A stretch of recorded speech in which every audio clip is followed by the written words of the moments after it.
investigador descubre cómo abrir las puertas y maletero de un Tesla remotamente y sin interacción por parte de la víctima. Microsoft publica nuevas técnicas de presecuestro de cuentas para comprometer la identidad de usuarios en sitios online y demuestra que algunas de las mayores plataformas web son vulnerables a estos ataques, entre ellas Dropbox, LinkedIn, Zoom y algunas redes sociales. Varios modelos de coches de la marca Honda y Acura son vulnerables a replay attacks que permiten a un atacante acceder al coche y arrancarlo remotamente. Safegraph, otra empresa de venta de datos de geolocalización de dispositivos móviles, entra en polémica por la información que ha ofrecido a sus clientes y que permite desanonimizar a usuarios de centros de planificación familiar y pacientes de clínicas de aborto. Ya va tocando otro episodio de Tierra de Hackers y aquí estamos nosotros haciéndote la entrega. ¡Comenzamos!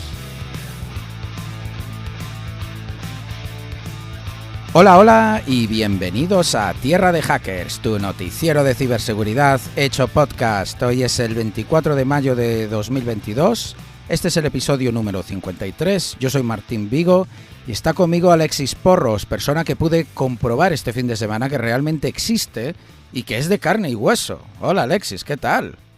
Pues encantado de estar contigo, Martín, ahora de forma virtual, como dices, un honor, mucha alegría poderte abrazar después de tantos años que no nos vemos, solo nos veíamos en Las Vegas. Ya te digo, solo nos veíamos en Las Vegas y ya te digo, desde la pandemia, que fue cuando empezamos el podcast, esto muchos oyentes no lo saben, pero no nos habíamos visto. Esto es un proyecto virtual. Funciona, señores, se puede empezar proyectos de manera virtual. Sí, imagínate. Así que bueno, y aquí un poco sufriendo también el verano acelerado, el cambio climático, ¿no? En Nueva York y San Francisco estamos aquí sudando la gota gorda. Tal cual. Pero no nos enrollamos más y como siempre, muchas gracias a todos nuestros queridos oyentes por todo el seguimiento, el apoyo, preguntas, sugerencias, noticias que nos enviáis en todas las plataformas sociales en las que estamos, Twitter, Instagram, Facebook, con el handle @tierradehackers. También nos escribís y nos apoyáis vía LinkedIn, YouTube, en Twitch también, los directos, sobre todo también en Discord.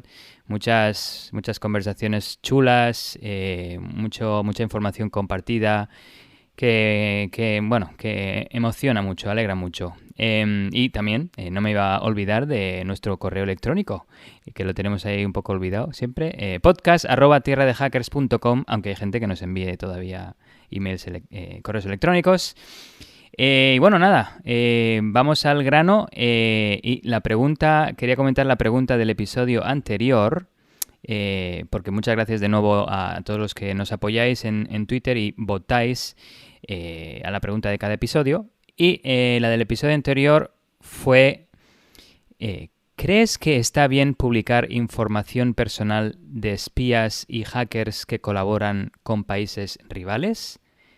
Tenemos las 4 respuestas. La que tiene más votos, que casi se lleva la mitad de los votos, es que no lo sé. Hay pros y cons, así que hay ventajas y desventajas. Tenemos en segundo lugar, muy seguida de otra, o sea, sí, de manera legal y no, puede haber errores fatales. Y en último lugar, con un 12% de los votos, tenemos que sí, son una amenaza. Así que un poquito vemos que casi la mitad, no se decide. Puede ser que sí, puede ser que no, así que habría que investigarlo un poquito más. Sí, es una pregunta complicadilla porque está claro que tiene pros y cons. Tiene sentido que hayan dicho eso. Y yo creo que continuamos primero mencionando a nuestros oyentes favoritos, que son los que nos apoyan en Patreon, en Voids, FFF, Will García, Juan García, Alex, Marcos, Miguel, Héctor, Lego, Tiburón, Jordi, Jesús, Lofen, Carlos, Reiki, Javier, José, Jorge, Manuel, Diego. Ya son cada vez más. Muchísimas gracias, como os decimos siempre. Vuestro apoyo es esencial y de hecho creo que este va a ser el primer episodio que va a ser editado por nuestro editor, así que esto es gracias en parte a vosotros. Muchísimas gracias. Y también, muchas gracias. Y también le damos las gracias a nuestros sponsors, que como siempre os recordamos que es Monad, una empresa que comparte los mismos valores que Tierra Tierra de Hackers, hacer la seguridad más accesible y transparente. Nosotros lo hacemos a través de este podcast y Monad lo hace a través de una herramienta de gestión y visualización de telemetría de datos de seguridad. Una empresa que ya sabéis que está fundada en Silicon Valley y que está buscando muchos ingenieros. La gente que esté buscando trabajo, esta es una empresa top para apuntarse y para ayudarles a construir y hacer realidad su misión. Lo mejor de todo es que están contratando en todo el mundo y en remoto, así que ya sabéis, echarle un vistazo a su web, monad.com, monad.com, y le podéis contactar al correo tierradehackers@monad.com para más información. Y yo creo que empezamos ya, ¿no, Alexis? Con la primera.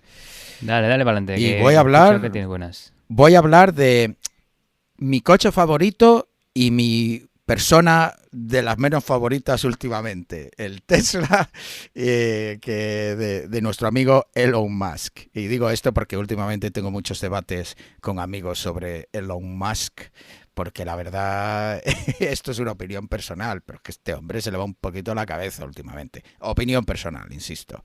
Pero bueno, en las últimas 2 semanas se publicaron varios ataques a diferentes marcas de coche que permitían a un atacante desde abrir las puertas y el maletero hasta arrancar el motor del coche, permitiéndolo robarlo directamente. Los coches cada vez son más inteligentes y vienen con más tecnología, lo que evidentemente incrementa su threat surface, como dicen los americanos, o dicho de otra manera, amplía el rango, ¿no?, de riesgos a los que está expuesto. Uno de los coches afectados por estas vulnerabilidades es nada más y nada menos, como decía, el Tesla. Estas vulnerabilidades fueron encontradas por uno de los principales investigadores del grupo NCC que se llama Sultan Qasim Khan. Y la explotación de estas vulnerabilidades permite a un atacante abrir las puertas, el maletero e incluso arrancar el coche. En otras palabras, robar lo que está dentro del coche sin romper los cristales. Si, por ejemplo, el coche está aparcado en la calle, así podría robar, digamos, el contenido sigilosamente, ¿no? O robar el coche directamente. ¿Y cómo funcionan estos ataques? Bueno, pues para entenderlo tenemos que sumergirnos en el maravilloso mundo del Bluetooth Low Energy o BLE. BLE es un protocolo similar al Bluetooth que todos conocemos para transmitir datos de manera inalámbrica y que se utiliza en dispositivos que requieren bajo consumo de energía y poca cantidad de datos de transmisión. Por ejemplo, nuestros auriculares inalámbricos, como por ejemplo los AirPods de Apple, utilizan Bluetooth porque el streaming de audio pues requiere transmitir mucha información, está constantemente transmitiendo el sonido. Mientras que, por ejemplo, el AirTag de Apple usa BLE porque solo requiere transmitir de vez en cuando su localización, que no son muchos datos, y además necesita que la batería dure mucho tiempo.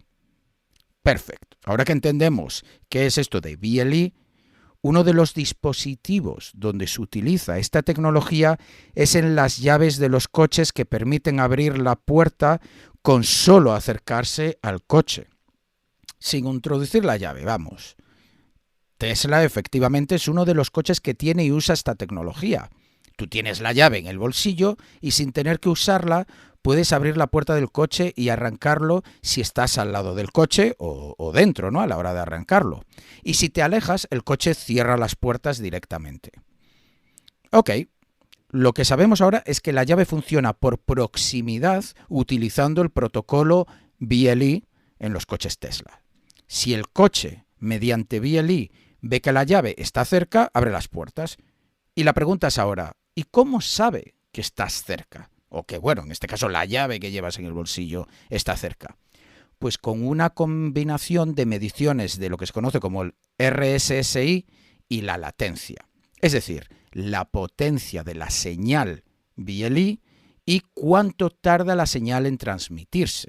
Evidentemente, si lo piensas, cuanto más cerca estés del coche, la señal de la llave llega antes y con más fuerza que cuando estás lejos. Por tanto, se calcula el tiempo y la potencia para estimar cómo de cerca estás al coche. En este punto conviene también comentar que la llave de Tesla no es la única manera de abrir el coche. Apple, una vez más, por ejemplo, implementó soporte para abrir coches desde el propio teléfono, incluidos los Teslas. Por tanto, puedes usar un iPhone como llave, que por supuesto utiliza básicamente la misma tecnología de BLE para transmitir la señal del coche. Es decir, la propia llave del Tesla y el iPhone hacen básicamente lo mismo. Pues bien, ahora que entendemos todo esto, ¿cómo funciona este exploit? Este exploit que se aprovecha de las vulnerabilidades que se han encontrado para abrir el coche y arrancar el motor. Pues empezaré para explicar esto con una famosa frase de un gurú de la criptografía llamado Adi Shami, que dice algo así como: la criptografía no se suele comprometer, sino que se suele bypassear. Esta frase es muy buena y viene a decirnos que la criptografía normalmente es segura y que los ataques suelen centrarse en encontrar maneras de saltársela, más que de romperla. Y aquí tenemos un claro ejemplo de ello. Los datos que transmite la llave inteligente de Tesla están cifrados. Un ataque posible sería descifrar esos datos y así tener los datos que hay que transmitir. Pero eso no es lo que ha pasado porque, como decía, la criptografía es muy segura. Entonces cabe preguntarse cómo lo han hecho. Pues saltándose la criptografía, o mejor dicho, redirigiéndola. Es lo que se conoce como un relay attack, o digamos un tipo de ataque de amplificación de señal y de reproducción de señal.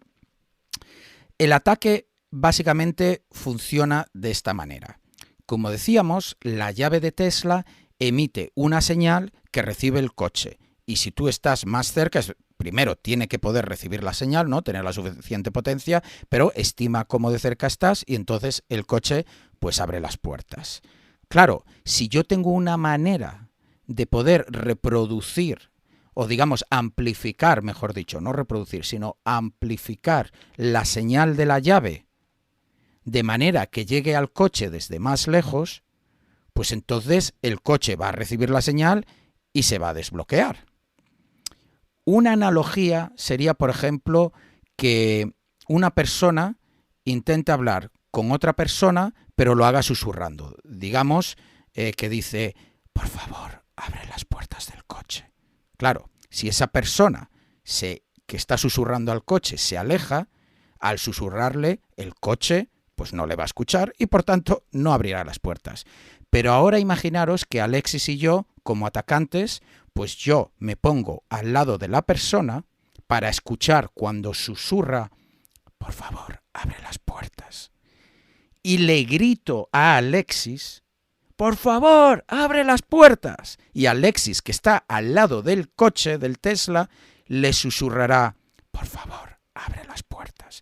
Lo que Alexis y yo hemos hecho es amplificar la señal que transmite la llave desde la llave hasta el lado del coche. Eso es lo que hemos hecho. Y esto es exactamente cómo funciona este ataque. Y precisamente esto es lo que han hecho los investigadores como prueba de concepto. En su reporte explican que la prueba la hicieron en una casa donde el Tesla Modelo 3 estaba aparcado en el garaje y las llaves, concretamente de hecho el iPhone que contenía la llave digital, estaba en la planta de arriba y fuera del rango del alcance del coche. Estiman más o menos una distancia de 25 metros y, por supuesto, con todas las paredes por el medio. Recordemos que para que la llave desbloquee el coche, tú tienes que estar literalmente al lado de la puerta del coche. Bien, pues pusieron uno de los dispositivos, por decirlo de otra manera, repetidores que retransmite la señal en una habitación diferente a donde estaba el iPhone, más o menos a unos 7 metros de distancia, y el otro repetidor cerca del coche, a unos 3 metros de distancia. Y con esta configuración fueron capaces de comprometer el coche. Esta configuración en realidad es bastante realista. Pensemos en un vecino que comparte pared con pared las habitaciones con nosotros, ¿no? Yo podría colocar uno de los dispositivos fácilmente a 7 metros del teléfono de la víctima. Si justo una de mis habitaciones de mi casa está pared con digamos, el dormitorio de la persona y las llaves pues las tiene en la mesilla de noche o algo así, yo puedo colocar a menos de 7 metros, sin ninguna duda, uno de los repetidores.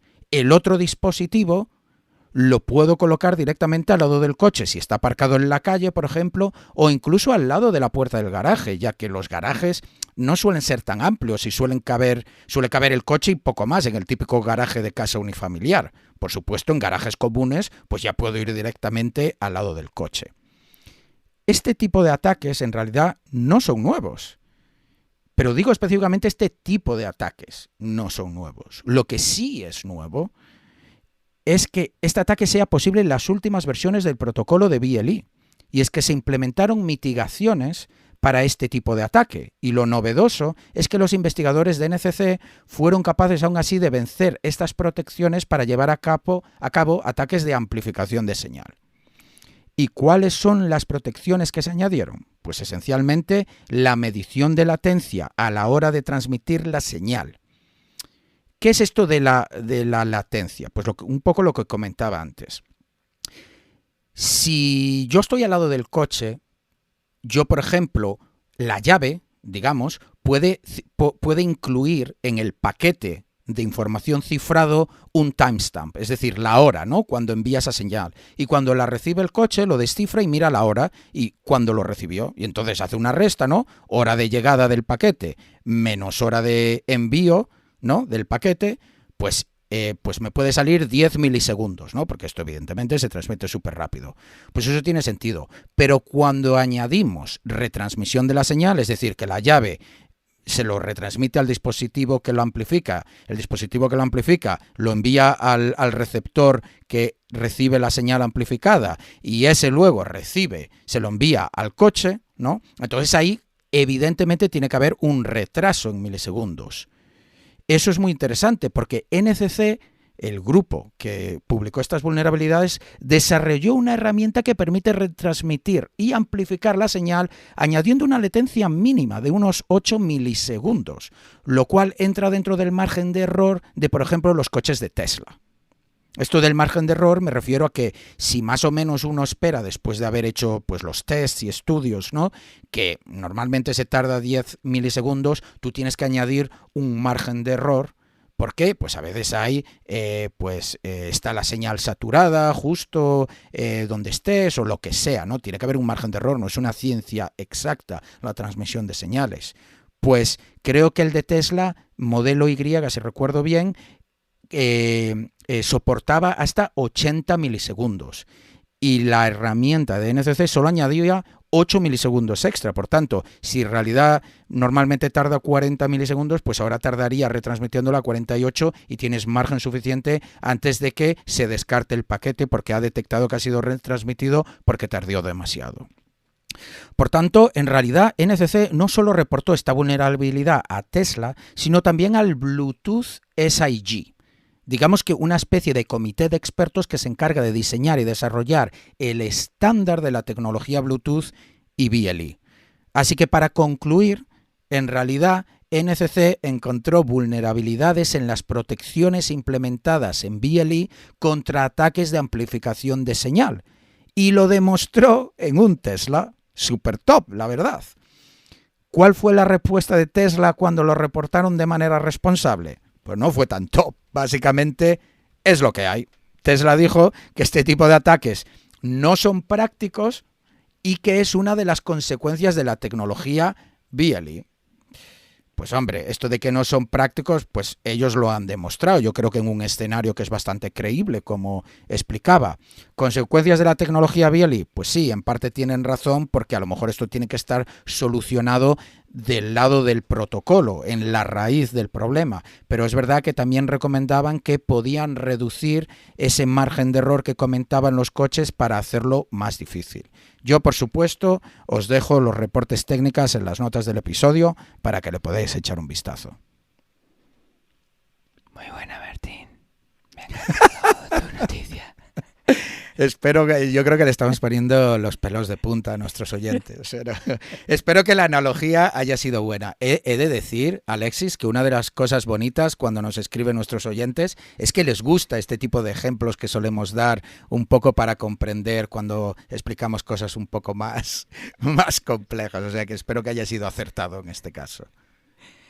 Estaba a punto de pensar que ibas a decir: Tesla, ábrete sésamo. o algo así. Pero... Es que mira, acabas de predecir el futuro porque mi siguiente noticia voy a hablar de Ábrete Sésamo, o sea que me la guardaba para la siguiente. Gracias por el spoiler, ya te vale. Vaya, hombre, vaya, perdón. Pero buena técnica de marketing, porque sí, yo la primera vez que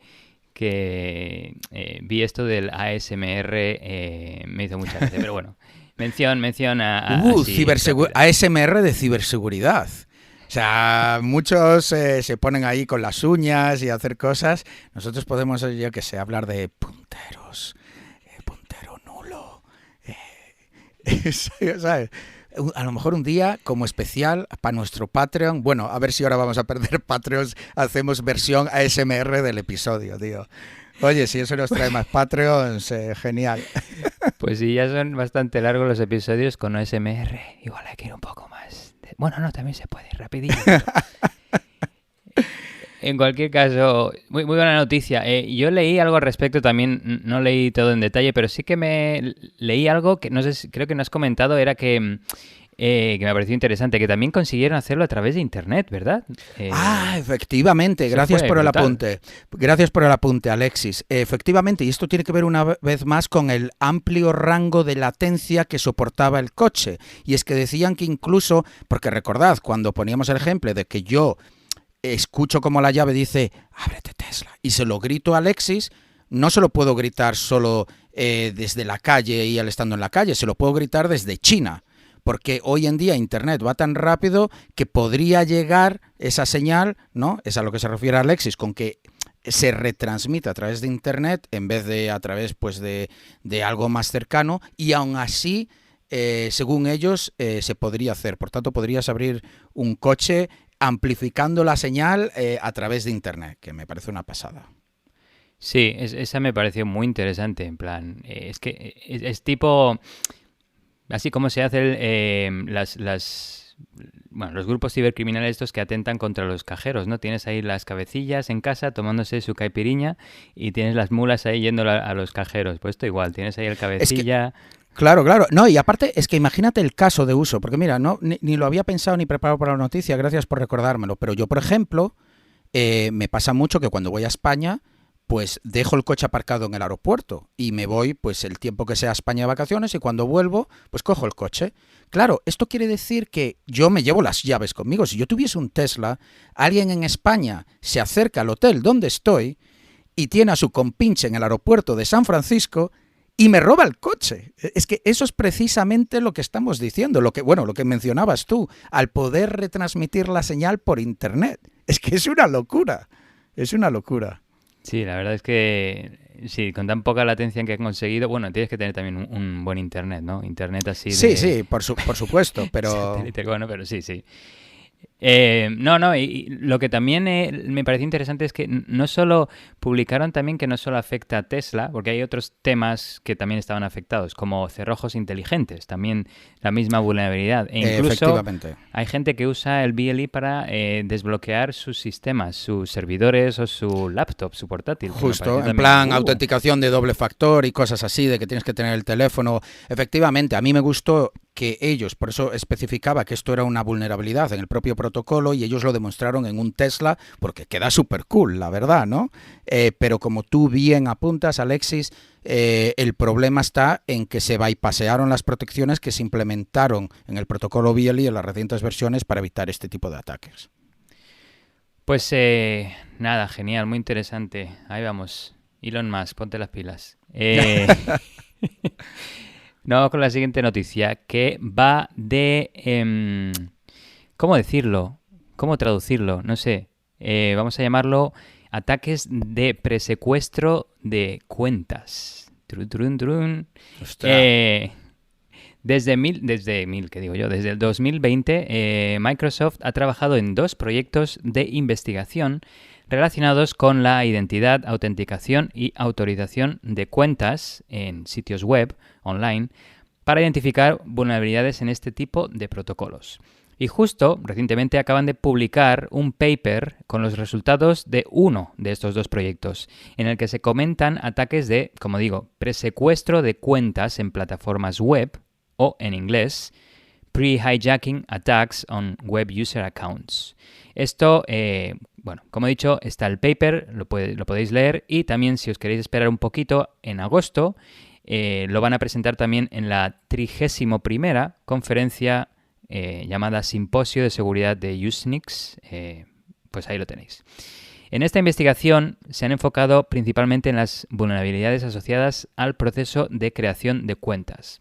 Hoy en día, y gracias a las funciones de identidad federada o Federated Identity y Single Sign-On, podemos crear cuentas de dos formas. La forma clásica, usando un nombre de usuario y contraseña, este nombre de usuario pudiendo ser una dirección de email o similar, y la segunda forma es la forma federada, usando un proveedor de identidad o Identity Provider.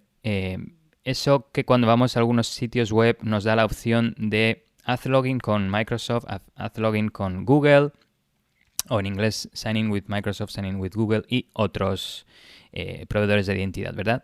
Pues estas dos formas hay, y los investigadores de este proyecto, de hecho, se inspiraron en otro proyecto de investigación anterior publicado en la conferencia Usenix en 2018, en el que investigadores comentaban cómo atacantes que hubieran comprometido proveedores de identidad como Microsoft, Google y otros podrían crear cuentas en distintos servicios web donde la víctima todavía no hubiera creado cuentas. Por ejemplo, comprometer a Microsoft o Google y hacer cuentas en otros sitios, digamos Glassdoor.com, o similares, ¿no? En su nombre, y luego cuando la víctima fuera a crear la cuenta en sí, pues ya tendrían, digamos, parte ganada para obtener acceso a la cuenta de la víctima. Pero en ese caso, como he comentado, requería comprometer a los proveedores de identidad, Microsoft, Google, que no es tan fácil. Pero en este caso, en la investigación actual, ninguno de los ataques requiere comprometer a nada, ni a proveedores de identidad, ni a los servicios web objetivos, lo que hace a estos ataques mucho más atractivos desde el punto de vista de los atacantes. ¿Cómo funciona a alto nivel estos ataques de presecuestro de cuentas? Pues estos ataques siempre tienen la misma estructura, en este caso en 3 actos, tipo ópera. El primer acto es el atacante realiza acciones de presecuestro, normalmente registrando una cuenta con el identificador de la víctima, como su dirección de email, antes de que ésta cree su cuenta en el servicio objetivo. El acto segundo sería la víctima activamente recupera el acceso a esta cuenta precreada por el atacante o cambia la contraseña y la empieza a usar, ¿no? Normalmente, pues ahí añadiendo su información personal, utilizándola para lo que sea, interactuar con el servicio, añadiendo datos de pago u otros datos confidenciales. Y el tercer acto es cuando entra en escena el atacante de nuevo, tomando el control de la cuenta de la víctima y consiguiendo materializar este ataque de secuestro de cuenta. Oye, soy un máximo fan de lo teatrero que has narrado esta historia. Acto 1, acto 2, acto 3, baja el telón, me flipa. Muy bueno, muy bueno. Sí, me he inspirado. Digo, a ver, a mí me gusta la ópera y tal. He ido a algunas por aquí en Nueva York, en el Lincoln Center. Pero makes sense. Me ha hecho gracia. En todo caso, entro en detalles de los distintos tipos de ataque que hay, digamos. Hay 5 o 6. El último no es un ataque, es saltarse una verificación de email que ahora comento en detalle. Pero digamos que hay 5 ataques de presecuestro de cuentas. El primero, voy a intentar explicarlos. Cada uno requiere su caso específico, pero vamos allá. El primero es, en inglés, Classic Federated Merge Attack, que yo lo he traducido como ataque de combinación de cuentas federada clásica. El tema es que en este caso el atacante crea una cuenta de forma clásica, nombre de usuario y contraseña, con la dirección de email de la víctima en el servicio objetivo. Y luego se espera a que la víctima cree una cuenta de forma federada con su dirección de email. Federada, como he dicho, con un Identity Provider de estos, Microsoft, Google o lo que sea. Si el servicio objetivo une combina las dos cuentas, la clásica que ha creado el atacante y la federada que ha creado la víctima, obviamente con la misma dirección de email, de forma insegura, esto significa sin verificar ni ningún tipo de comprobación, entonces tanto el atacante como la víctima tendrían acceso a la misma cuenta en sí. El atacante solo tiene que utilizar la dirección de email de la víctima, que ya conoce obviamente, y la contraseña que ha establecido el atacante previamente, para poder obtener control de la cuenta de la víctima. Así de fácil. El segundo ataque sería al revés. En este caso, el atacante crearía una cuenta de forma federada con la dirección de email de la víctima en el servicio objetivo y luego espera que la víctima cree una cuenta de forma clásica, con nombre de usuario y contraseña. De nuevo, si este servicio combina las dos cuentas, federada del atacante y clásica de la víctima, de forma insegura, sin verificaciones ni comprobaciones, entonces, bingo. El atacante tiene acceso a la víctima, a la cuenta de la víctima. Solo tiene que utilizar su cuenta federada para obtener control a la cuenta de la víctima. El ataque tercero es, de hecho, combinación de múltiples cuentas federadas. En este caso, tanto el atacante como la víctima crean una cuenta federada con el email de la víctima.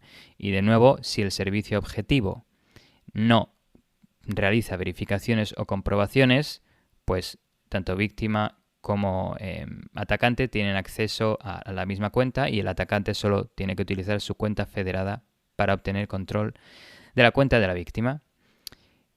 Ataque número 4 sería identificador de sesión no vencido.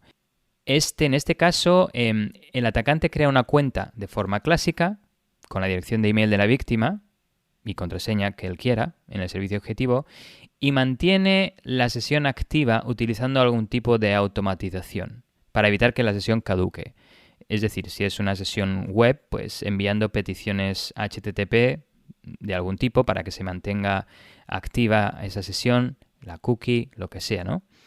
Cuando la víctima recupera su cuenta, en este caso de forma clásica, con nombre de usuario y contraseña, ha hecho login, ¿no? El atacante todavía tiene acceso a la cuenta de la víctima ya que su sesión no se ha invalidado, aunque la contraseña haya cambiado, pero como su sesión todavía es válida, pues pudiera acceder a la cuenta, aunque, vuelvo a repetir, la víctima haya cambiado la contraseña. El ataque número 5 sería Trojan Identifier Attack o ataque de identificador troyano. En este caso, el atacante crea una cuenta de forma clásica con la dirección email de la víctima y la contraseña de su gusto en el servicio objetivo, ¿no? Y luego añade identificadores adicionales que llamémoslos troyanos, como pudiera ser la dirección de email del atacante, el teléfono del atacante o de nuevo el ID de single sign-on de identificador de proveedor de tipo de cuenta federada, digamos. Cuando la víctima recupera su cuenta de forma clásica y cambia la contraseña, el atacante puede usar cualquier identificador troyano que haya establecido previamente para acceder a la cuenta de la víctima, por ejemplo, pidiendo un reset, un restablecimiento de la contraseña o pidiendo un enlace de estos de login de un solo uso a uno de los IDs troyanos que controla el atacante. El ataque número 6 sería Unexpired Email Change Attack o ataque de cambio de correo electrónico no vencido.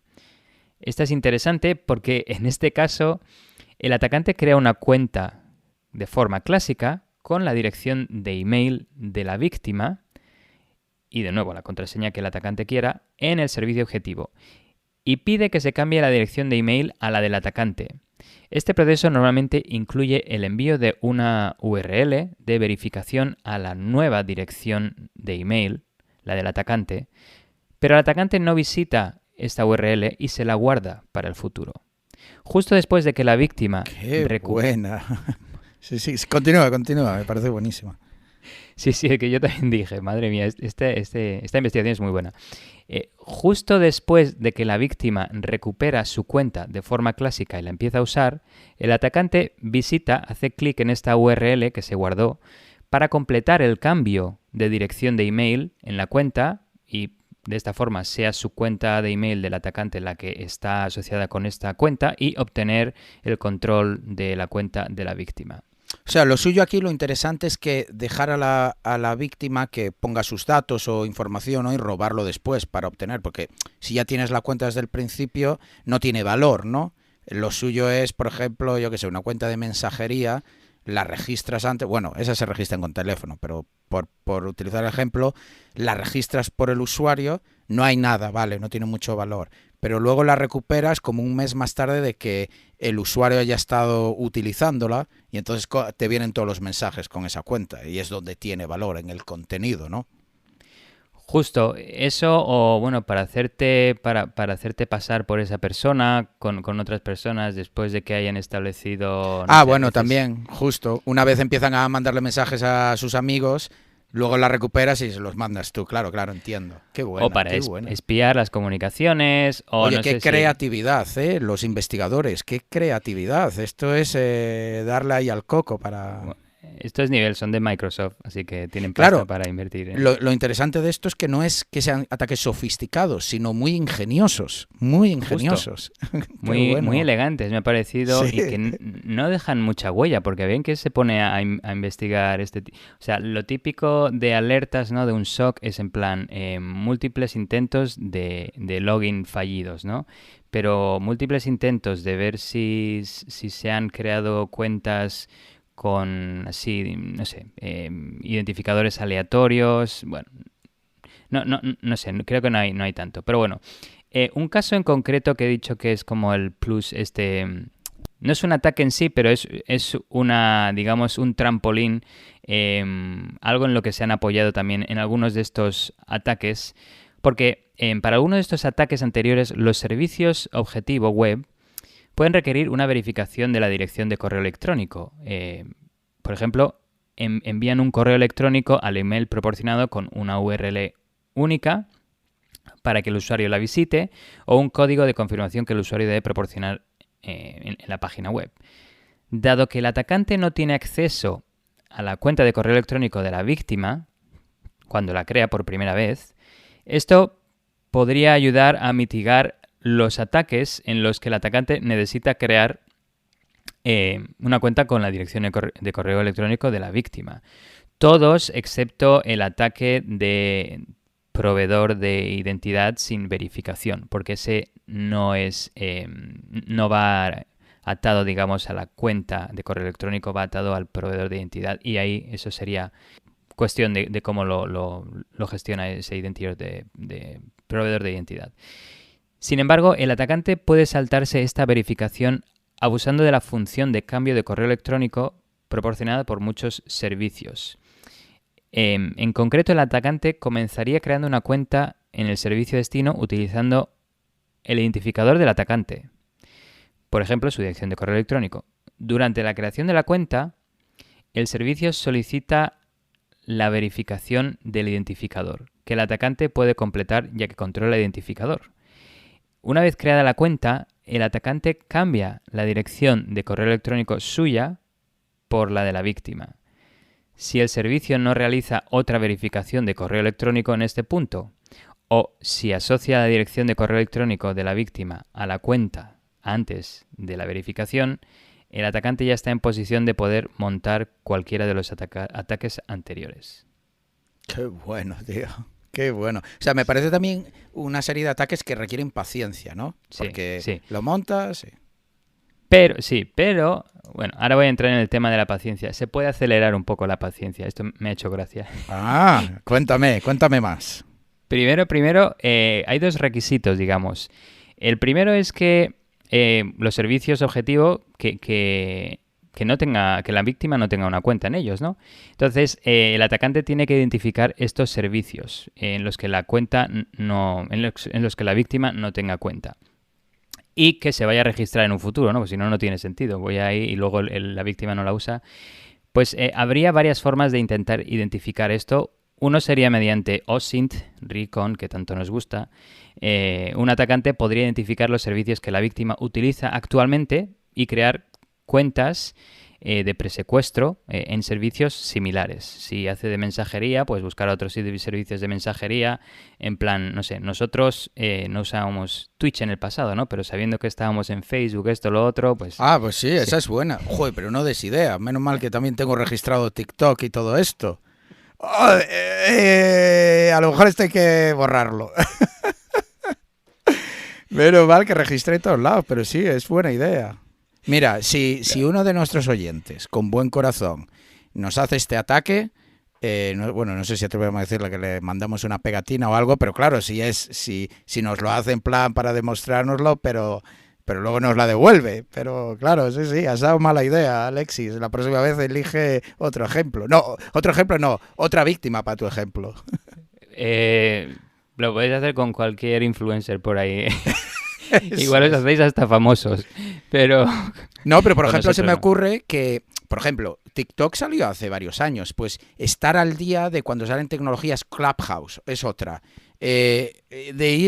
Registras ya todas como se hacía con los dominios y tal, pero con esto en mente. Justo, y esa es otra técnica para saber qué servicios son los hot, los calentitos, ¿no? Sí. Sería ver cuáles servicios se están haciendo muy populares, como tú decías. Por ejemplo, TikTok no era antes y ahora sí.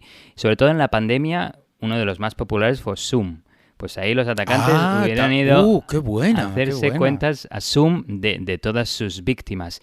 Y también cómo conseguir direcciones de email. Bueno, hay un montón haciendo web scraping, ¿no? A veces cuando te intentas registrar en un sitio, te dice esta cuenta existe o no. Es en plan...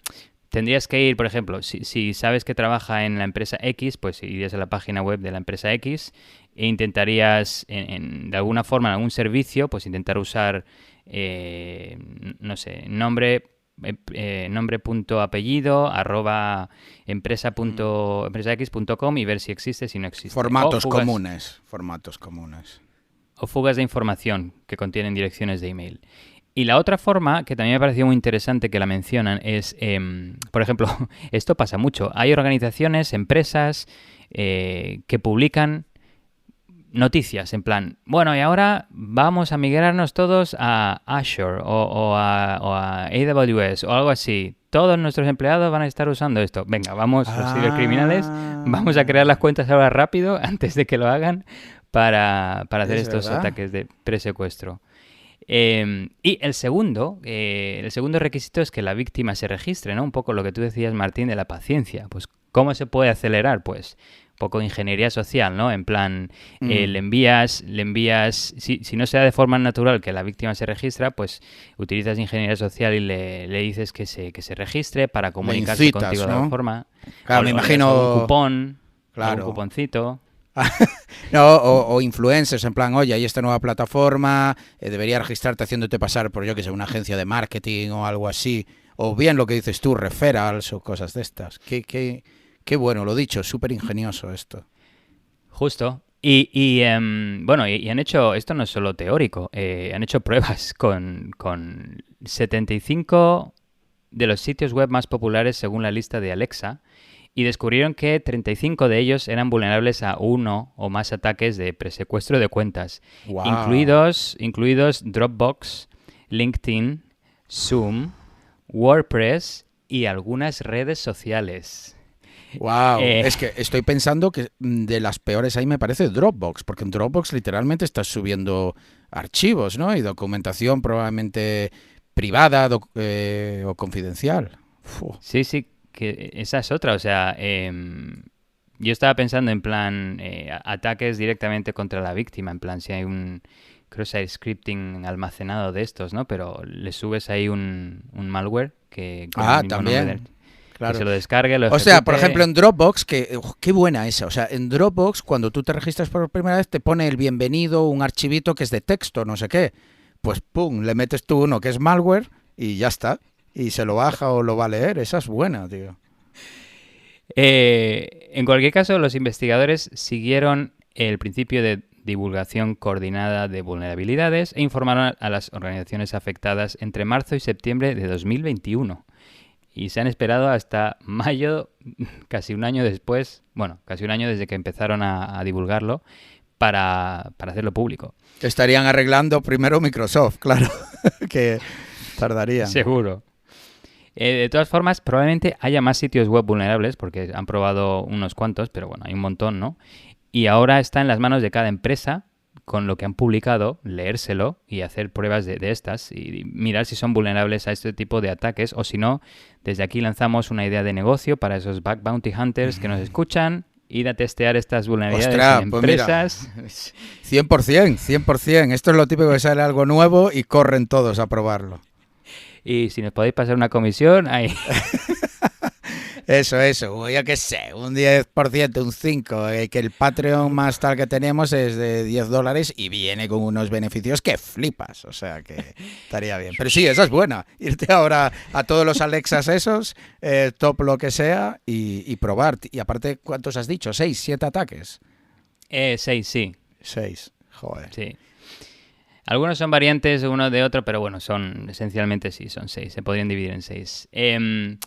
A ver, ¿cuál es la causa del problema? Aquí tenemos, pues, fundamentalmente, la causa principal de este ataque es que los servicios no verifican que el usuario realmente sea el propietario del identificador proporcionado. Por ejemplo, la dirección de correo electrónico o número de teléfono o lo que sea, antes de permitir el uso de la cuenta. Normalmente, no sé si os habéis dado cuenta, queridos oyentes, cuando uno se registra en un sitio web se le permite usar funcionalidades básicas, pero sin haber validado la dirección de email. Pero cuando uno quiere utilizar funcionalidades más críticas, como relacionadas con temas financieros, el sitio web requiere verificación de la cuenta de email.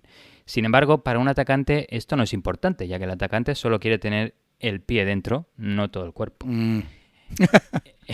Entonces, este uso de sitios web en 2 fases se hace para mejorar la usabilidad y disminuir la fricción con los usuarios, ¿no?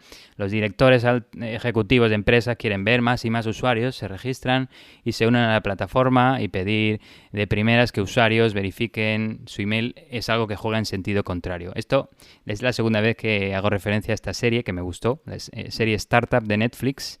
En esta se enfocaban de nuevo en seguridad y en lugar de enfocarse más en la seguridad y la eficiencia de la red, esta Darknet que crearon, los protagonistas se enfocan en conseguir usuarios. Y hay una escena en la que están ahí todos viendo, vamos a llegar a 1 millón de usuarios, y el éxtasis le dura 1 minuto y luego se vuelven todos a poner a trabajar como si no hubiera pasado nada. Pero bueno. Todos los ataques descritos anteriormente podrían mitigarse si el servicio enviara un correo electrónico de verificación a la dirección de correo electrónico proporcionada por el usuario y se solicitara que se completara la verificación antes de permitir cualquier otra acción. Y se podría usar un enfoque similar para verificar la propiedad de otros tipos de identificadores, como usando mensajes de texto o llamadas de voz para confirmar los números de teléfono. En el caso de servicios web de proveedores de identidad, deberían comprobar estos servicios, los servicios web que se apoyen en estos proveedores de identidad deberían comprobar qué hacen estos proveedores de identidad, si verifican o no y qué verificaciones adicionales realizan. De todas formas, además de esta verificación del propietario de identificador de la cuenta, hay otras medidas de seguridad de defensa en profundidad para la creación de cuentas que también pudieran haber mitigado los ataques anteriores. La primera, y esto, la mayoría de estas no cae en responsabilidad del usuario, no podemos hacer mucho, pero a ver si esos que están detrás de sitios web nos escuchan y aplican algo a esto o se leen el informe de Microsoft. La primera sería en cuanto se refiere a restablecimiento de contraseñas. El servicio web debe realizar las siguientes acciones. Primero, debería cerrar todas las demás sesiones abiertas e invalidar todos los demás tokens de autenticación de esa cuenta. Segundo, debería anular todas las acciones de cambio de correo electrónico pendientes para esa cuenta. Lo que he dicho antes, que el atacante se podría guardar esa URL, ¿no?, de cambio de correo electrónico no vencido. Pues con esto se evitaría ese ataque. Notificar también al usuario qué identidades federadas, direcciones de correo electrónico y números de teléfono están vinculados a la cuenta. Y solicitar al usuario que seleccione cualquier identificador que no reconozca para borrarlo o los que se quiera quedar. Y esto mitigaría el ataque de identificadores troyanos. En cuanto se refiere a la fusión o combinación de cuentas, pues se debería solicitar al usuario que proporcione o restablezca la contraseña de la cuenta clásica. Si se combinan una cuenta clásica y una federada, pues eso, que se proporcione o se restablezca la contraseña de esta cuenta clásica para evitar los ataques de proveedores de identidad sin verificación y la combinación de cuentas federada y clásica. Para el tema de confirmaciones de cambio de correo electrónico, debería enviarse un enlace o código con token de autenticación para confirmar el cambio de dirección de correo electrónico. Y el periodo de validez de estos datos debería establecerse lo más bajo posible. De esta forma, esto evitaría que los ataques de cambio de correo electrónico no vencido, aunque esto no evitaría que el atacante solicite continuamente nuevos cambios de correo electrónico, por lo que el servicio debería limitar la cantidad de veces que se puede solicitar un cambio de correo electrónico para un identificador no verificado. Debería hacerse un poco de limpieza de cuentas no verificadas. Periódicamente, pues mirar qué cuentas no se han verificado asociadas con direcciones de correo electrónico y eliminarlas.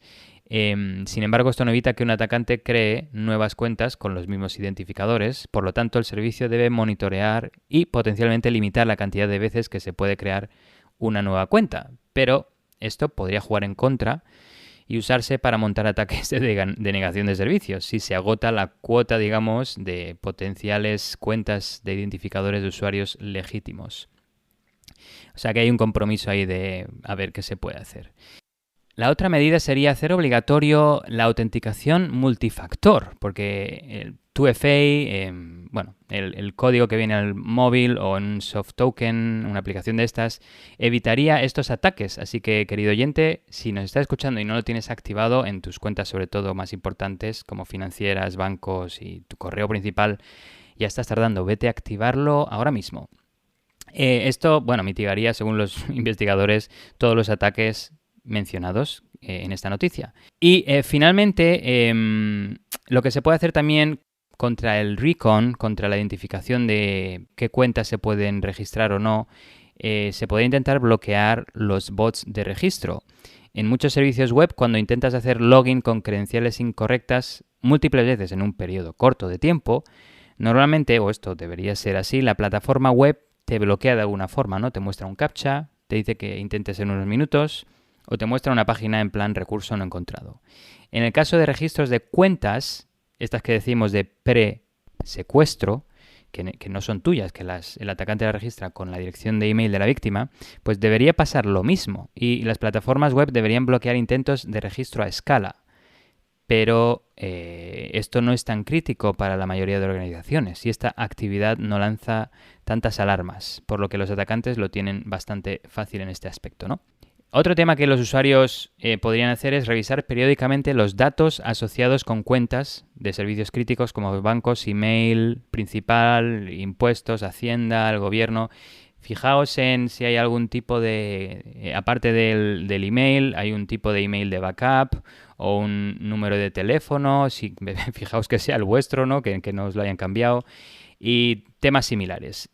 Y algo último también que para los más paranoicos, aunque requiere esfuerzo, es que, como ha comentado Martín anteriormente, pues sería crearse cuentas en los principales sitios web con tu cuenta de email, en todos los que puedas, la típica estrategia de plantar la bandera, ¿no? Muy usada también para prevenir ataques de ingeniería social, para que atacantes se hagan pasar por víctimas y todo esto. Y con esto, queridos oyentes, llegamos a la pregunta del episodio. Estábamos pensando cómo un poquito mejorar, evitar estos ataques y bueno, habíamos pensado en esta política, digamos que se llama conozca a su cliente o KYC en inglés, ¿no? Know Your Client, que es en la que te piden, por ejemplo, eso se lleva mucho en temas de gubernamentales o en cripto, como han habido tantos robos de criptomonedas.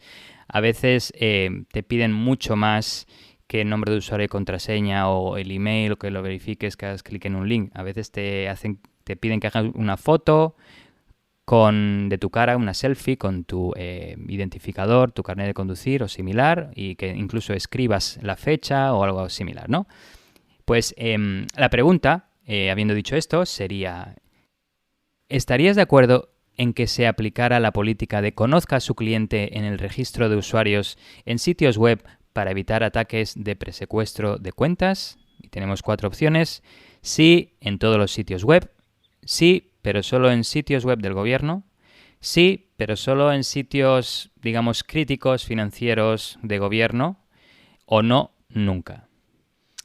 Interesante la pregunta, porque entra directamente en conflicto con mucho de lo que hablamos de la privacidad. Claro, como siempre tiene sus pros y sus cons. Me gusta que no hayas dado esa opción porque si no nos vuelven a aportar todos pros y cons. Pues muy interesante, y yo iba a mencionar lo que tú ya dijiste, que era lo de plantar tu bandera, ¿no? Que es ahí Yo, por ejemplo, tengo un correo específico donde hay muchos sitios donde no me interesa estar registrado, pero considero que son suficientemente populares como para que alguien pudiera intentarlo registrar por mí, o provee un tipo de servicio que no me que podría ser potencialmente peligroso que alguien lo registrase por mí. Entonces tengo un correo específico, algo así como cuentas reservadas, tal, @ lo que sea, y me registro en todos esos sitios. Simplemente lo único que tienen es ese correo electrónico que ni siquiera está asociado a mí, y pues a veces pues reservo mi handle, Martín Vigo, otras veces pues simplemente lo tengo pues porque yo que sé, puede ser la factura de la luz o cosas así, cosas muy importantes, es importante reservarlas.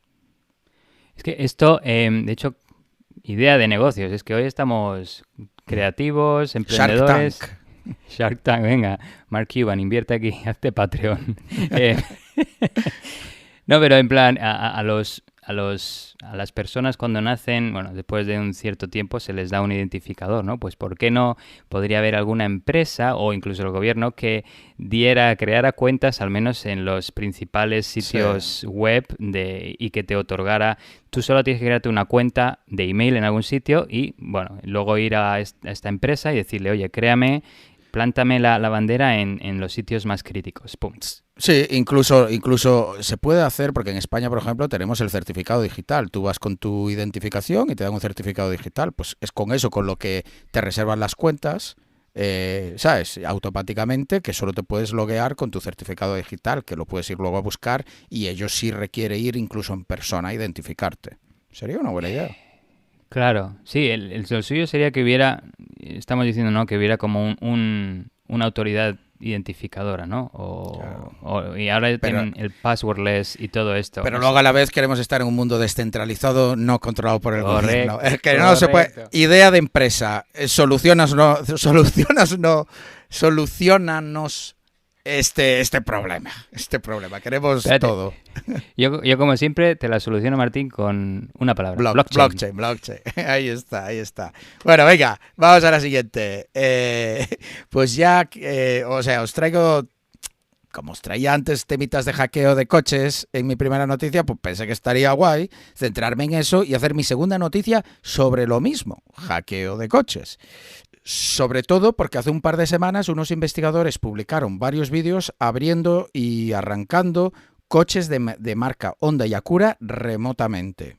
Pero esta vez la tecnología utilizada y la manera de explotarlos es diferente a la que os conté con Tesla. Y por eso creo que es interesante cubrir estas dos noticias, ya que además da la casualidad que ambas son recientes, por tanto aprovechamos.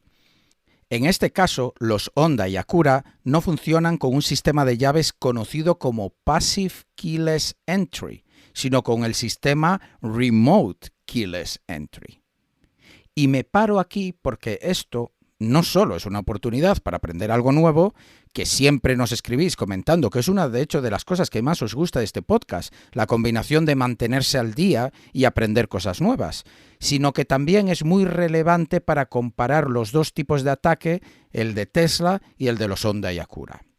Tesla usa el Passive Keyless Entry o entrada pasiva sin llave, es decir, te acercas al coche y cuando estás muy próximo se abre sin tú tener que hacer nada, y en comparación el Remote Keyless Entry o entrada sin llave remota es la típica llave en la que le tenemos que dar a un botón para abrir el coche y que podemos hacer desde mayor distancia. uno no requiere interacción, pero tienes que estar prácticamente pegado al coche. El otro puedes abrir a mayor distancia, pero tienes que darle al botón. También es importante recalcar que el Passive Keyless Entry, la señal se está transmitiendo constantemente. Precisamente no le tienes que dar al botón, entonces se tiene que transmitir constantemente. Mientras que en el Remote Passive Entry solo se transmite la señal cuando le das al botón. Pues bien, ya hemos visto cómo comprometer un Tesla o el Passive Keyless Entry. ¿Cómo han comprometido entonces los coches Acura y Honda que usan Remote Keyless Entry? Pues mediante el tipo de ataque conocido como Replay Attack. Recordemos que en Tesla era un Relay Attack o ampliación / retransmisión de señal. Aquí hablamos de Replay Attack o ataque de repetición de señal. Que todo esto es muy interesante, una muy buena oportunidad de esta semana de aprender estos dos sistemas diferentes y cómo explotarlos. Básicamente, cada vez que tú le das al botón de la llave para abrir el coche, se transmite cierta información al coche que verifica si es correcta y se abre la puerta, ¿no? Si yo puedo capturar esa señal de alguna manera, entonces podría repetirla reenviándola más adelante cuando, por ejemplo, aparque el coche. Es decir, yo como víctima voy, le doy al botón del coche para abrir la puerta y está Alexis capturando esa señal que se retransmite, por ejemplo, por radiofrecuencia. Y entonces luego Alexis, por la noche, cuando yo aparque el coche, retransmite esa señal, la duplica, la repite y el coche, pues teóricamente se vuelve a abrir porque escucha la señal de abrir la puerta, ¿no? Una analogía, como decíamos antes, sería el ábrete sésamo. ¿Que recuerdas, Alexis, que decías tú? Vale, pues imagínate que yo voy a abrir el coche y para abrir el coche pues no le susurro, le digo, porque en este caso es remote, entonces hay más distancia, puedo decir, ábrete sésamo, ¿no? Y tú estás escondido en un arbusto ahí, disfrazado de verde para que no te pueda ver y escuchas como yo le digo al coche, ábrete sésamo. Y luego por la noche vienes a mi casa y tú le dices al coche, ábrete sésamo. Por tanto, has repetido la señal que has interceptado para abrir mi coche y robármelo. Bien, esto sucedía sobre todo en los primeros coches que adoptaron esta tecnología de Remote Keyless Entry. La señal transmitida era siempre la misma. Una vez conocida, solo tenías que reenviarla. Bien, esto sucedía en los primeros coches que adoptaron esta tecnología, la de Remote Keyless Entry, ¿no? La señal transmitida era siempre la misma. Una vez conocida, ¿no? El ábrete sésamo, solo tenías que reenviarla. Si bien en los 90 y principios de 2000 acceder a tecnología que permitiese transmitir radiofrecuencia no era barato, existía. Por tanto, los fabricantes de coches implementaron una solución que se llamó Rolling Codes. De esto ya hemos hablado en otros episodios, pero esencialmente lo que esto hace es que en vez de que la señal siempre sea la misma, es decir, ábrete sésamo, pues la señal va a ser, cambia cada vez que tú le das al botón, de manera que el coche sabe calcular cuál es la siguiente señal. Eso sería como los tokens físicos de RSA que tenemos, es también un rolling code, digamos, se podría pensar. Efectivamente, la autenticación de doble factor esta, donde va cambiando el código cada 30 segundos, pues la página web donde tú pones ese código es capaz de predecir qué código toca en base al tiempo. Pues esto sería qué código toca en base a las veces que le has dado el botón, por así decirlo, ¿no?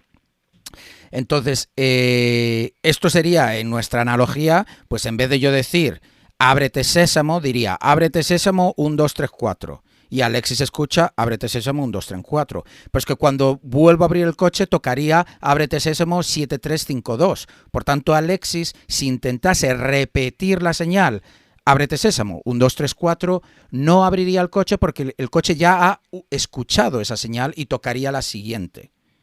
Por tanto, esto solucionaría el problema de la retransmisión de la señal.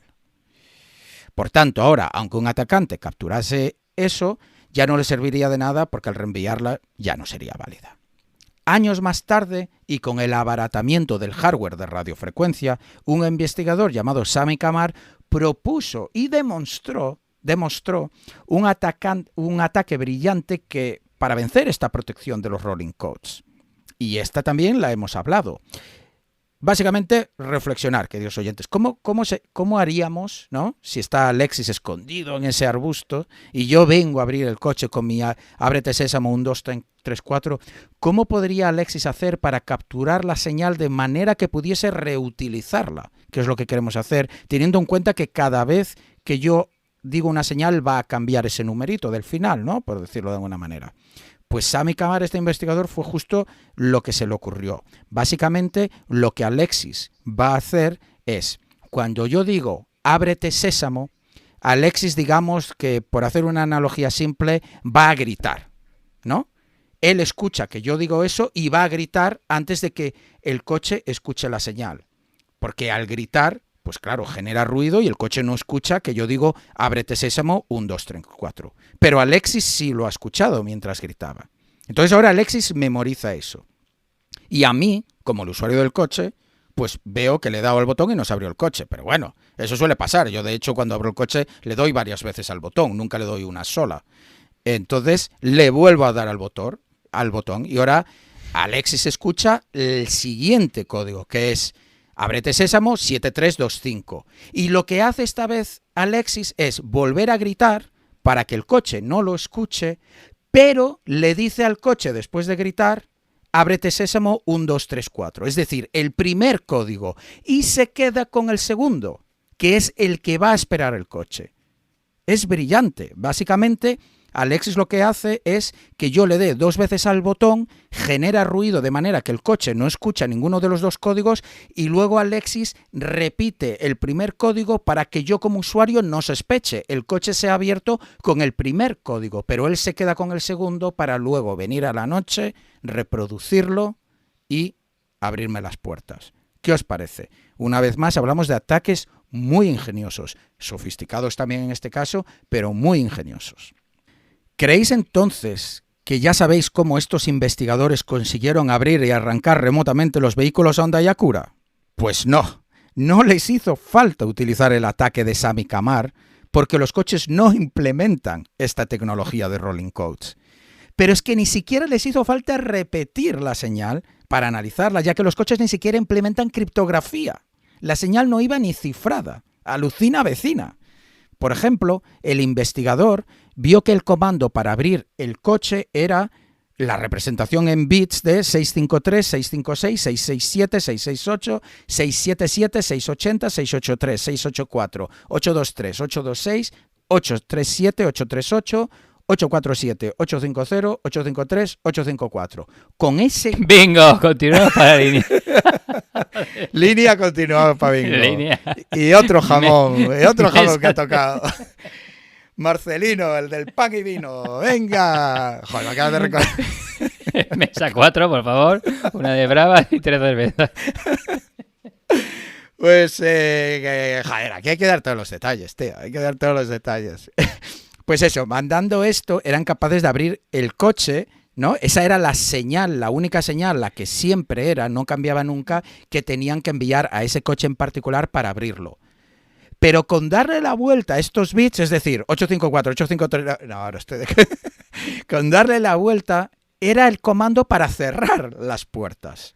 Por tanto, ni siquiera tenían que capturar otra señal para, por ejemplo, cerrar las puertas, ¿no? Pero por supuesto se podría hacer al revés. Si hubiesen capturado el de cerrar las puertas, no tendrían ni que llegar a escuchar el código de abrir las puertas otra vez, porque con darle la vuelta ya está. Si estuviese cifrado, eso no sería así.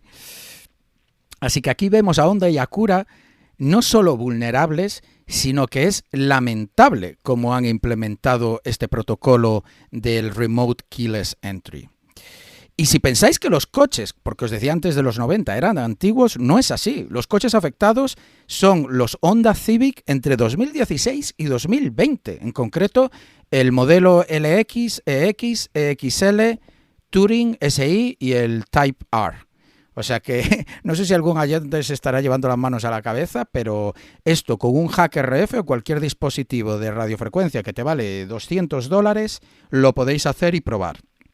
Y os digo esto porque Honda dijo que no lo iban a solucionar, sobre todo en coches antiguos, porque determinaron que la tecnología solo era explotable por suficientemente ladrones sofisticados, que me río yo de esto.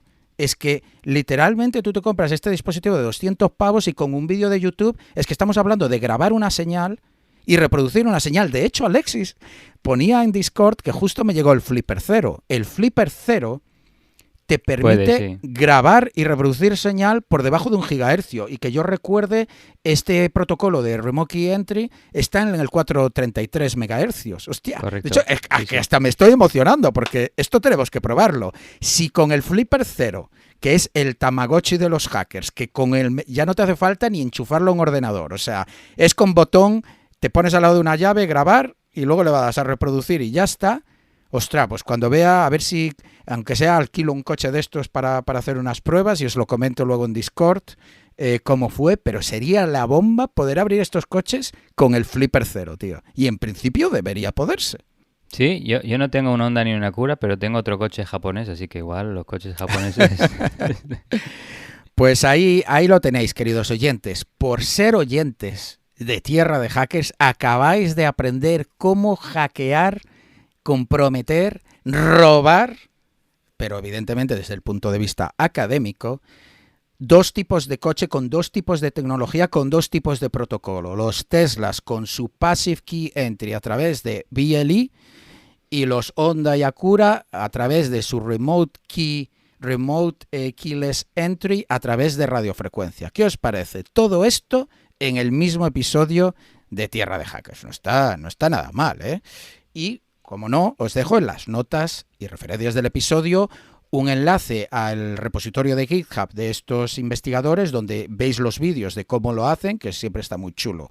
Curiosamente, ya para terminar la noticia, mencionar que no es el primer ataque a los coches de Honda, sino que ya hubo otros 2. Este en concreto tiene el registro de CVE 2022-27254, pero hay otros 2 investigadores que ya habían encontrado vulnerabilidades similares y que están representados por el CVE 2021-46145 y el de CVE 2019-20626. ¿Recomendaciones ya para terminar? Pues lo que dicen los investigadores. Para Honda, implementame rolling codes, hombre, que a pesar de que os hemos enseñado aquí a cómo poder incluso bypassear esa protección, aún así es mucho más seguro. Y sobre todo, implementame cifrado, Moreno. Es que no, ¿cómo hace Honda y Acura no tener ni un cifrado para esto?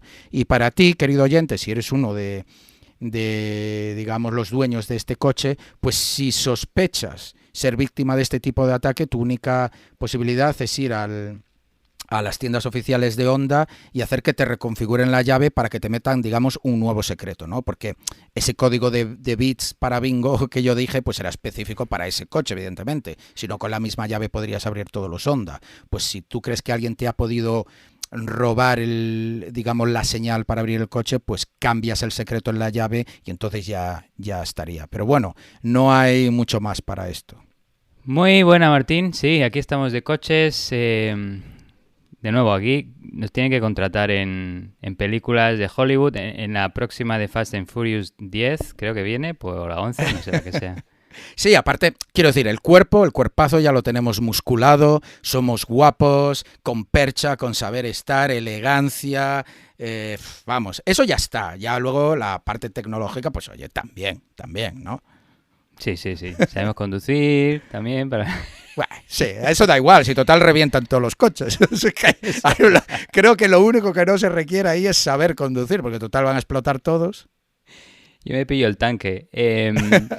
O sea, hablando de tanques, ahora que me ha venido a la mente mención curiosa, leí una noticia en relación todavía al conflicto bélico ahí en Ucrania, que los rusos pudieron hacerse con el control de máquinas de estas tractores agrarios, pero lo curioso es que los ucranianos, como estos tractores son tan inteligentes, remotamente se conectaron a ellos y deshabilitaron el motor de los tractores, así que los rusos tenían tractores para mirarlos y usarlos en plan de pisapapeles. Justo.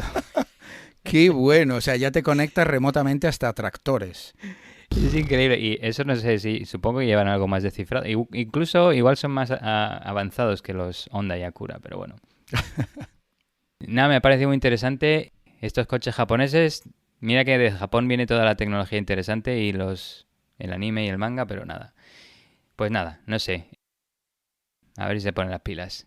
Esto pasa por comprar coches tan baratos. Es que a ver si los Teslas son los que hay Uy, que comprar cuidado que primero. perdemos oyentes, que como tengamos oyentes Era con este broma. coche y todos orgullosos, aparte Era estos broma. coches son los típicos que se tunean y todo esto, no Sí, son sí, coches sí. baratos, hombre, pero sí. No, no, no. Sí, sí, no, era broma, queridos oyentes. Yo no, yo un Tesla no, a mí me queda lejos eso.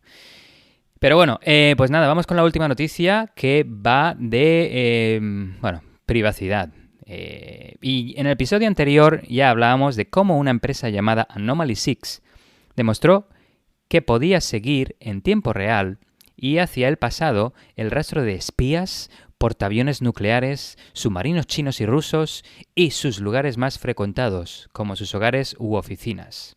Y esto lo hacían en base a datos de ubicación de usuarios que compraban de diversas fuentes. La mayoría de estos datos, por no decir todos, provenían de aplicaciones móviles que tenemos instaladas en nuestros teléfonos móviles. Sí, sí, tú, oyente, tú también seguro que las tienes. Típicas aplicaciones de predicción de tiempo y similares, ¿no? Pues bien, siento dar la vara de nuevo con un tema similar, pero me ha parecido muy interesante comentar esta noticia. Y es que hay otra empresa llamada SafeGraph que tiene un negocio muy similar a Anomaly 6, aunque no analiza datos y proporciona seguimiento de personas y proporciona una interfaz super cool, así estilo Google Maps para poder, para poder buscar a tus víctimas, sino que vende datos, digamos, a granel, que tú los tienes que analizar e interpretar. Los datos que SafeGraph vende incluyen información sobre ubicaciones físicas de empresas u otros puntos de interés, datos agregados de transacciones sobre cuánto dinero gastan las personas que visitan estos puntos de interés, datos de ubicación agregados que muestran de dónde provienen las personas que visitaron estos puntos de interés, a nivel de bloque censal, que esto significa de qué ciudad y estado provienen, y a qué otros negocios fueron después. Así que puedes seguir un poco en la línea de tiempos, de dónde vienen, a dónde fueron y a dónde van. Pues SafeGraph ha estado o está actualmente en el punto de mira por una polémica reciente sobre los datos de geolocalización que ha estado vendiendo en su web a cualquier usuario. Sí, sí, cualquier persona podía ir a su web y comprar estos datos. Y estos datos estaban relacionados con ni más ni menos que con información sobre cuántas personas visitaban sitios de planificación familiar, de dónde venían y a dónde iban después. Esto es importante porque actualmente hay una polémica en Estados Unidos sobre una polarización alrededor de la ley del aborto. Unos están a favor y otros en contra y ha estado debatiéndose entre los líderes del país. En cualquier caso, no somos expertos en temas legales en tierra de hackers y no vamos a entrar en detalles de la ley del aborto, solo nos vamos a enfocar en el abuso de este tipo de información que SafeGraph vendía. A raíz de que esto saliera a la luz, SafeGraph declaró que estaba eliminando los datos relacionados con centros de planificación familiar de su tienda y de su API para reducir cualquier posible uso indebido de sus datos. Esto lo comento literalmente. Me hace gracia este comentario como si se hubieran dado cuenta ahora de que alguien pudiera abusar de este tipo de datos. De todas formas, ver que un vendedor de este tipo de datos de ubicación se doblega de tal forma ante la presión civil y la polémica actual da que pensar y demuestra que este tipo de empresas pueden tomar decisiones sobre qué tipo de datos pueden vender. Al fin y al cabo es su negocio, ¿no? Pero tiene pinta de que a veces no se plantean su negocio desde un punto de vista ético y o moral. Esto también da que pensar a que si, igual una presión de forma civil podría hacer actuar a este tipo de empresas que abusan contra la privacidad para que no sean tan abusivas. Pero bueno, cualquier usuario podía o puede ir a la web de SafeGraph, buscar podía porque ahora lo han borrado, ¿no? Pero si se iba a la web de SafeGraph, se podía buscar por Planned Parenthood o planificación familiar y por un módico precio de $160, podía comprar una semana, 7 días, de datos de ubicación agregados y otra información relacionada con las instalaciones de Planned Parenthood. Estos datos permitían a cualquier comprador determinar el censo, la ciudad y el estado, de dónde viene la gente, los pacientes que van a visitar una clínica específica de aborto. Y esto podría ser abusado por los que se oponen al aborto para identificar clínicas fuera del estado que ofrecen servicios médicos de aborto, lo que se podría traducir como un atento muy grave contra las libertades o la privacidad de los ciudadanos. De hecho, creo que leí, esto me viene ahora a la mente, no lo apunté, pero creo que algunos miembros del gobierno usaban esta información para intentar enviar mensajes a gente que estaba cerca de estas clínicas de aborto y decirles que no abortaran, que se lo pensaran y temas un poco así para hacer más presión psicológica y mental. Algo interesante de la tienda de datos de SafeGraph es que no requiere verificación de quién es el comprador. Según el CEO de SafeGraph, no se tiene constancia de que se hayan abusado de estos datos para malos propósitos y, de hecho, argumenta que muchos académicos se benefician de este tipo de datos para buenos propósitos y que eliminar estos datos impactaría a muchos académicos que quieran estudiar cómo impacta la legislación del aborto sobre las visitas de planificación familiar. Pero aún y así han eliminado estos datos por toda la polémica que se ha creado alrededor de esto. Estoy seguro que probablemente algunos de los usuarios de SafeGraph usan sus datos para bien, pero basta que alguno lo use para mal para que se tenga que hacer algo al respecto. Una idea sería restringir el acceso a usuarios autorizados, como los académicos que menciona el CEO, pero sería difícil prevenir que un actor de amenazas pagara a un académico para que compre los datos en su lugar y se los proporcione, o que se roben cuentas de académicos, ¿no? A pesar de que el CEO de SafeGraph declaró que no vendemos ningún dato sobre individuos, en algunos casos SafeGraph también vende datos de ubicación específicos de dispositivo. De hecho, la organización activista Electronic Frontier Foundation descubrió previamente que SafeGraph vendió datos de ubicación desagregados, es decir, individualizados, al Departamento de Transporte de Illinois en un acuerdo que se filtró firmado en enero de 2019. Pagaron unos $50,000 por el acceso a 2 años de datos de ubicación sin procesar.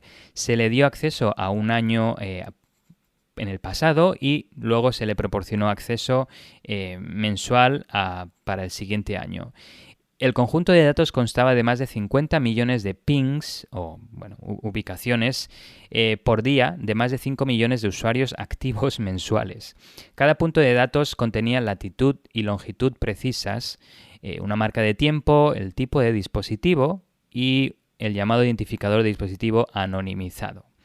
Con esto tenían acceso al 40% de la población de Illinois. En conjunto, estos puntos de datos se pueden usar fácilmente para rastrear los movimientos precisos de millones de personas identificables, aunque SafeGraph afirmó que los identificadores de sus dispositivos estaban anonimizados. Los rastros de ubicación son tremendamente fáciles de vincular con identidades del mundo real, y esto ya lo mencionamos en el capítulo anterior, como menciono, en el tema de Anomaly 6. Otro tema interesante de SafeGraph es que el CDC, o el Centro de Control de Enfermedades de Estados Unidos, creó una lista de casos de usos relacionados con COVID-19 basándose en datos de ubicación comprados a SafeGraph por $420,000 en 2021. El tema de datos de geolocalización parece bastante inofensivo hasta que te pones a indagar, y luego más que inofensivo dan escalofríos, ¿no?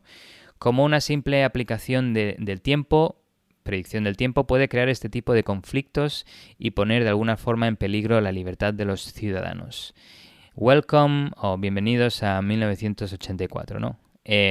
Ya mencionamos en el capítulo anterior medidas sobre cómo protegerse un poquito de esto, pero voy a comentar brevemente 3 de las que todavía nos parecen bastante importantes. Desinstala aplicaciones que no uses, bloquea el acceso a la ubicación a aplicaciones que no lo necesiten, o a todas, o cuando no lo necesites desactiva, la aplicación. Y para los paranoicos, pues puedes guardar el teléfono en fundas de Faraday cuando vayas a algún sitio, que sea conflictivo, ¿no? Como estas clínicas de aborto o temas similares. Sí, desde luego un tema muy, muy delicado, y como tú bien dices, nosotros no entramos en la parte de opinión sobre eso en concreto. Nosotros nos centramos simplemente en la parte en este caso, la privacidad, ¿no? La invasión de privacidad y las consecuencias de que algo así sea conocido. Muy interesante la noticia, algo a tener en cuenta. Y bueno, sí, como decía, un tema muy, muy delicado. Pues bueno, como os decimos siempre, hasta aquí hemos llegado. Gracias por escuchar nuestro podcast. Nos encanta que estéis ahí. Como digo siempre, seguimos creciendo todos los días. Y por favor, ayudarnos con eso, dándole una review y dejándonos un comentario ahí donde nos escuchéis, en Spotify, 5 estrellitas si así creéis que lo merecemos, o 4, o lo que consideréis. Apple Podcast podéis no solo darnos estrellas, sino dejar un comentario, lo mismo en iVoox, y así hacéis que lleguemos a más gente. Sí, muchas gracias a todos, a los patreones, a los sponsors, a los oyentes que nos escuchan y a aquellos que nos den créditos en esas ideas de negocio que materialicen después de escuchar estos episodios. Bien dicho. Pues nos vemos y nos escuchamos dentro de 2 semanitas. Adiós, adiós. Hasta luego, chao, chao. Si te ha gustado este episodio y quieres ayudarnos a seguir con el podcast, compártelo con tus amigos y compañeros. Con tu apoyo podremos atraer y despertar el interés por la ciberseguridad de mucha más gente. Acuérdate de dejarnos un comentario y una valoración donde nos estés escuchando. También puedes seguirnos en Twitter, Instagram y Facebook. Te esperamos en el próximo episodio de Tierra de Hackers.